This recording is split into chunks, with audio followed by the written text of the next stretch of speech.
so funny.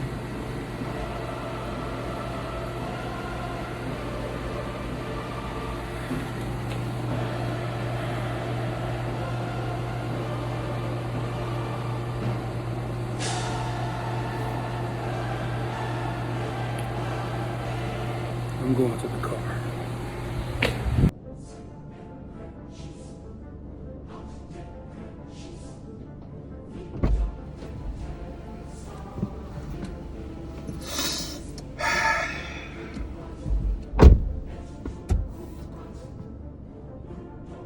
I'm back in the car. Y'all know what's about to happen, right? Y'all know what happens. You know what's about to happen when I get in the car. You know what it is. It's another one of these. Yeah. So it happened again. I'm going to hell again. I don't understand what's with the passive aggressive type of way that some Christians go about it. I'm not gonna say all Christians, because not all Christians. Let's just say some people mind their business and some people take things too far. Anyway, it didn't happen on Facebook this time, so that's something. It happened on Twitter. Change the scenery. So I was told that I'm gonna have to stand before God. I'm gonna have to stand before the Lord. And when I stand before the Lord, as a non-believer, my punishment is gonna be hell. So here are the rules as I understand it. With no sufficient evidence prior to my death. When I say no sufficient evidence, that means what kind of evidence would convince me. And to steal another line from Matt Dillahunty, I borrow another line from Matt Dillahunty because I plan to give it back someday when we meet in person, because I'm a huge fan. Please shake my hand. I'll be in Austin. To borrow another phrase from Matt Dillahunty, God, the all-knowing, all-seeing being, he knows what'll convince me. And if he hasn't shown it to me, he either doesn't want me to believe, or he doesn't give a fuck, or he doesn't exist. Choices. Got choices here, man. But anyway, with no sufficient evidence prior to my death, this is how it's supposed to go as I understand it. No sufficient evidence prior to my death to convince me that God is real. I'm going to stand before God and he's going to say, oh, so you think just because there was no reason to believe in me, that you just gonna not believe in me? Do you know who I am? And if it's Jesus, he's gonna be like, do you know who my dad is? Do you know who I am? You just gonna not believe in me all willy-nilly and think it's gonna be good? No, you're going to hell. That's fair. That's fair, right? 5 years of atheism. Let's say I die tomorrow. 5 years of saying, I don't know. I'm not sure. Can you prove it? Do you have any? No? Take it on faith? Nah, faith don't work for me. 5 years of that. That is comparable to an eternity forever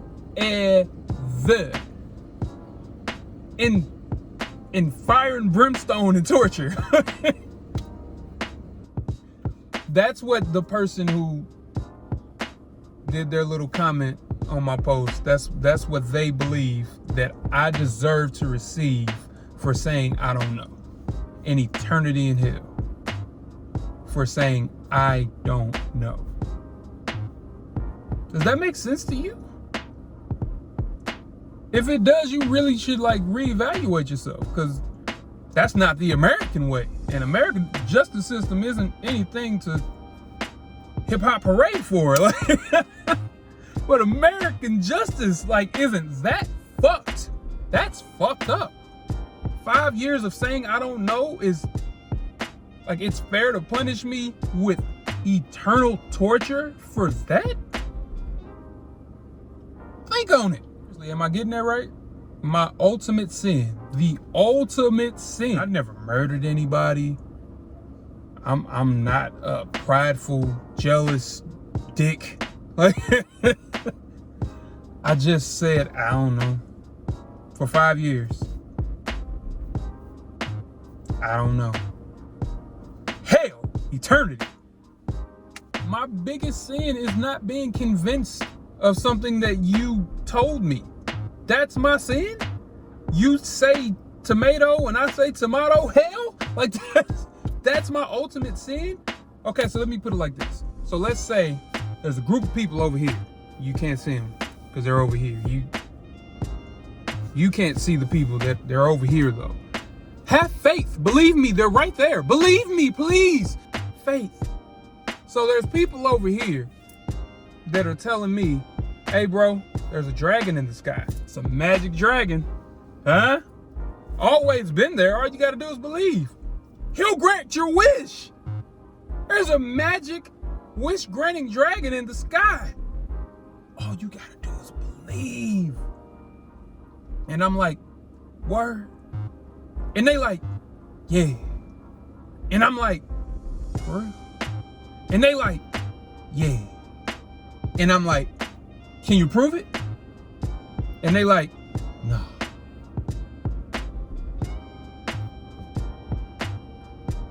Okay. But here's the real wild part. For the first 28 years of my life, I did that shit. I believed that shit. There was a dragon up there and he was granting fucking wishes. I'm gonna make me a wish, bitch. I want my wishes granted too. For 27 years of my life, I spent every single day saying, please, magic dragon, I know you're up there. I know you're up there, magic dragon. I know you hear me. I know you love me. Please hear my words, magic dragon in the sky. Grant my wish. You know what the magic dragon said? He was like,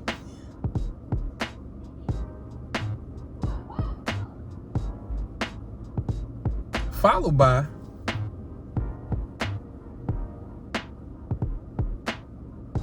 and then he would always conclude with the same thing. He'd be like,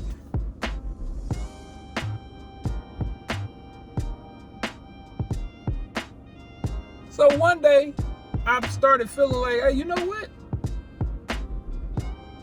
This magic dragon thing's starting to seem a little far-fetched. Like, all the evidence that I see, all the evidence that I encounter, everything that my everyday life, everything that's around me points away from this magic dragon existing.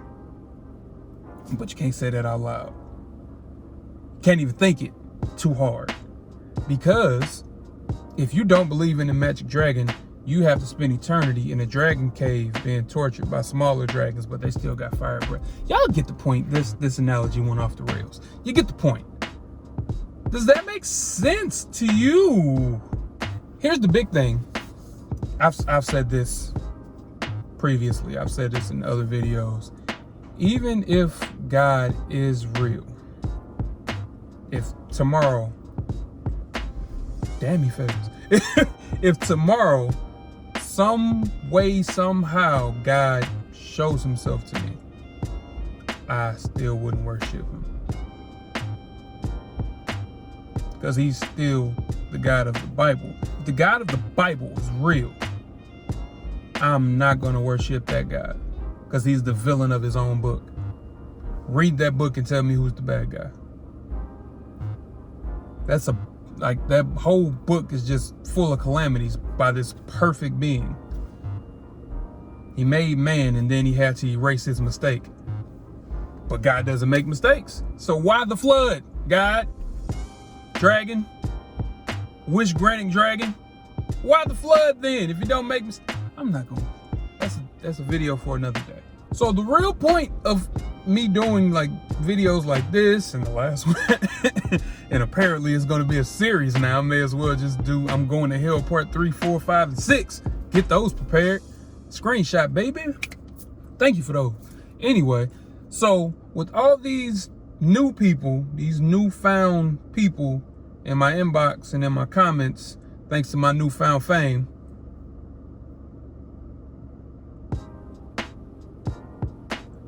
I put that on the screen. Why do I do these things to myself? I did this to me.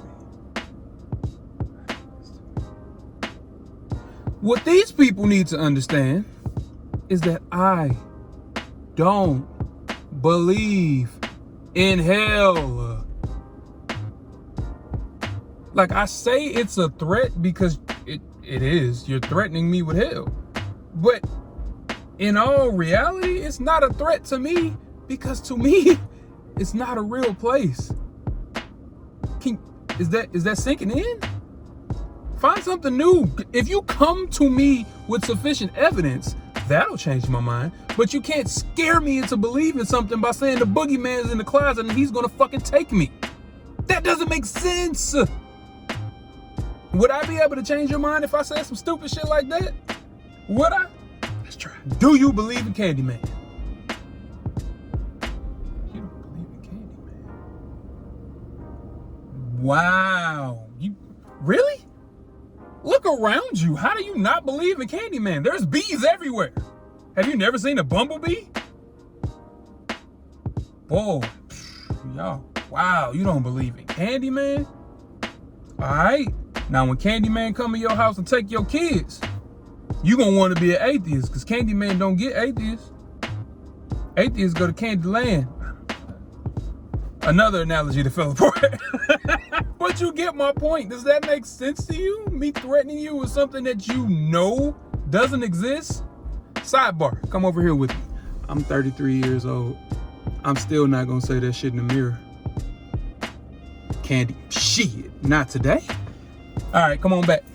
Not only do I not believe in the Bible or hell, those two things don't even really mesh if you think about it.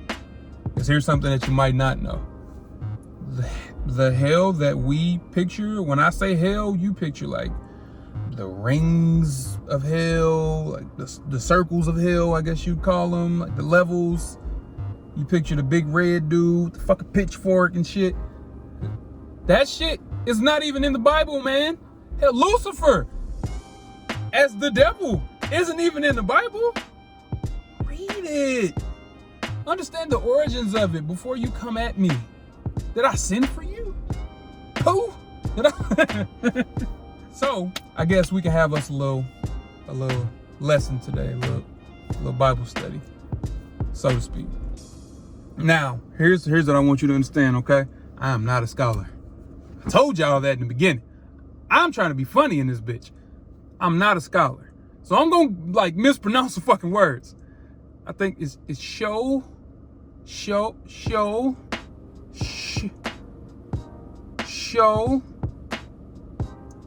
Y'all correct me in the comments. Fine by me. Let me know.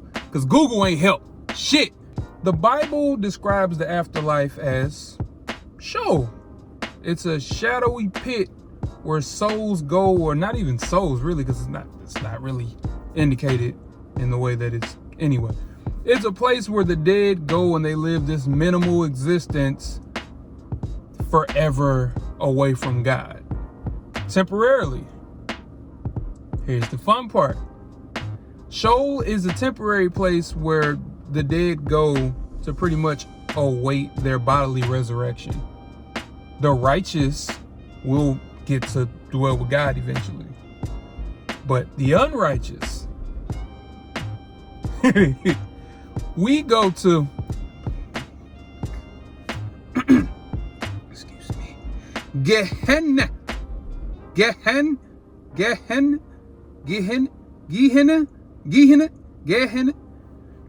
Man, y'all see it on the screen. Shit, you read it. I don't speak, man. Gehenna. I quit. Anyway, that place is described a place of fire and smoke. And I know, let me stop. Stop right there, because you got excited. Your eyes got big. Fire and smoke. I'm not done. It's not the hell that you're picturing, I promise you. So even like, let's skip ahead some. So now we can move on to New Testament. Because Even Jesus talks about the afterlife. But the way Jesus describes it in the Bible is Hades. Hades is the Greek afterlife. Further proof that Christianity is more of an amalgamation of a lot of different religions that came prior to Christianity. That's what happens when you build your religion on word of mouth.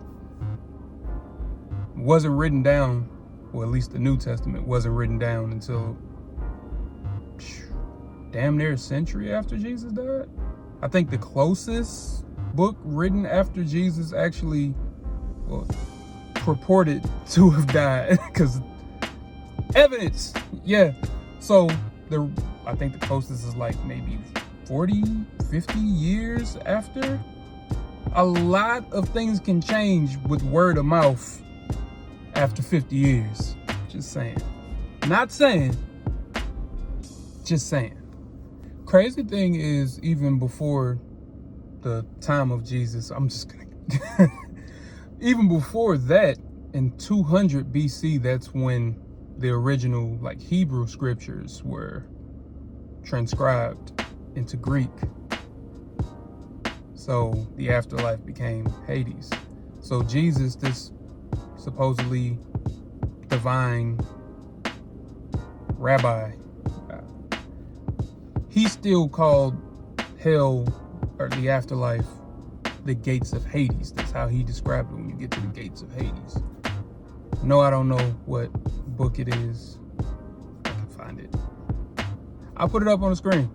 Is it on the screen? Is it on the... Are you looking at it right now? Dope. I am good at editing and shit. Oh, I am not to toot my own horn, but as I was saying, Sheol being substituted with the word Hades just kind of further proves that pretty much all religions steal from religions before. Like, you can look at the Egyptian religions, that's like the Immaculate Birth and all that stuff. That happened way before Jesus in Egypt, way before Jesus was I'm not gonna keep teaching. I ain't no teacher. I'm a damn comedian. I ain't no damn teacher. That's not what I'm here for. I'm here to tell you to stop telling me I'm going to hell, bro. All right, now, what I really wanted to get into when I started talking about Sheol and all that and the idea of hell, this is what I was talking about, like the picture that we have of hell, the hell that we grew up fearing, you know, the fire and brimstone and the different circles of hell and the eternal torture and the pitchforks and demons, Lucifer being Satan. All of these things come from the Divine Comedy, which is a collection of poems written, I think maybe a century or so after Jesus. Possibly more. It could have been like quite a while. And I have to check my notes. I'll put that up on the screen too. Is it there? Are you looking at it? Told you I'm good, man. So all of these things that we fear, they're not in the Bible. So the thing that you're threatening me with, the thing that you picture when you're threatening me with hell, it doesn't even come from your holy book. It comes from the Divine Comedy. And if you don't know what that is, it may sound more familiar, may ring more of a bell when I call it Dante's Inferno, because that's the actual poem within the collection of poems, the Divine Comedy, Dante's Inferno. That's where we get these rings of hell, pitchfork, all that comes from Dante's Inferno. Dante wrote the Divine Comedies. Dante, it's not the PlayStation game. That would be dope though. Anyway, here's the big point. I'm not advocating for anybody leaving their religion. If religion makes you a better person, do you. I know some people say weird shit like, if I didn't believe in God, I'd be out raping and killing. I mean, if God keeps you from doing that, I'm pretty sure you got some deeper issues there. If that's all it takes is somebody saying, hey, you won't go to hell. I'm finna go rape and kill him.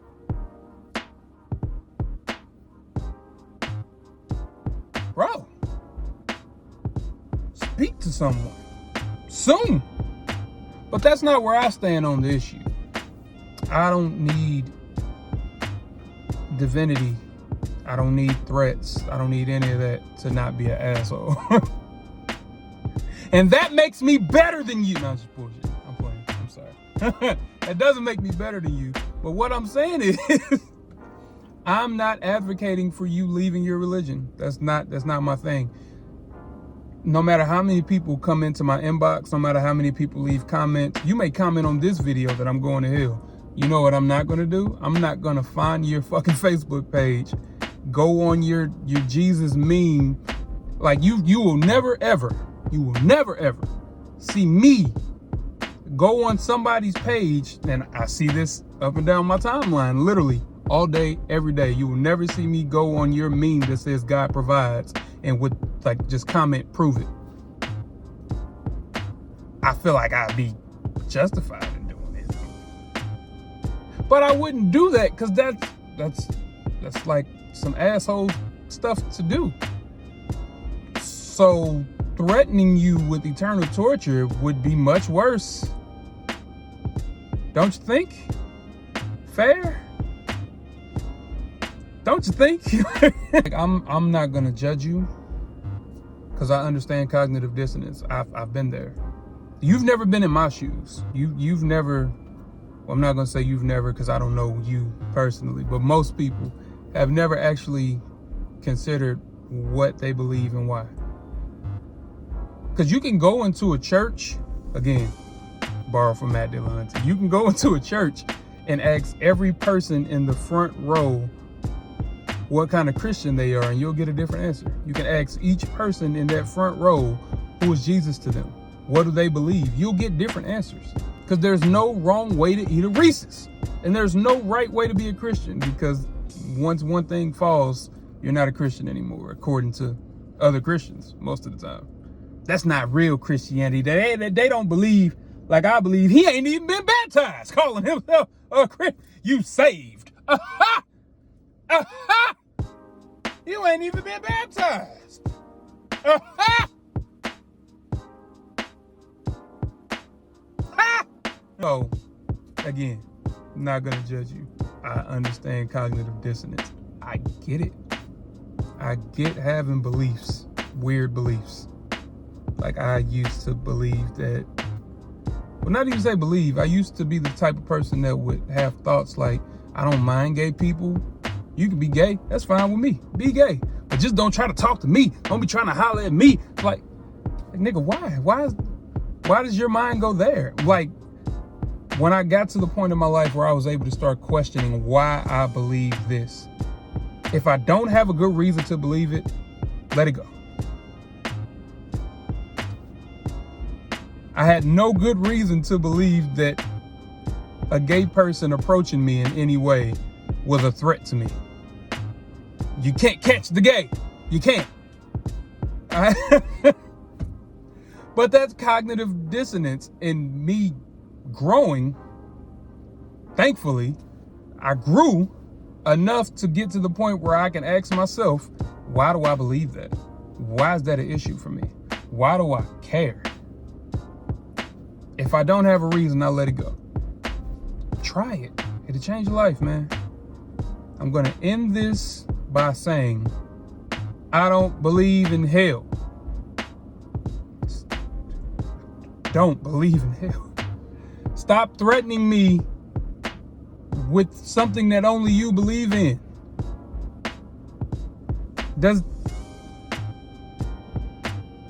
Candy, I'm not gonna do it. I'm still not gonna do it. I'm not gonna do it. Cognitive dissonance is a bitch.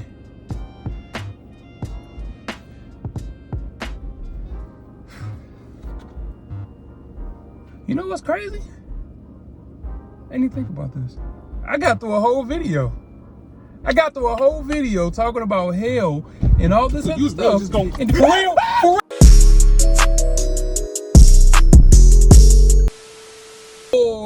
ever. In fire and brimstone and torture.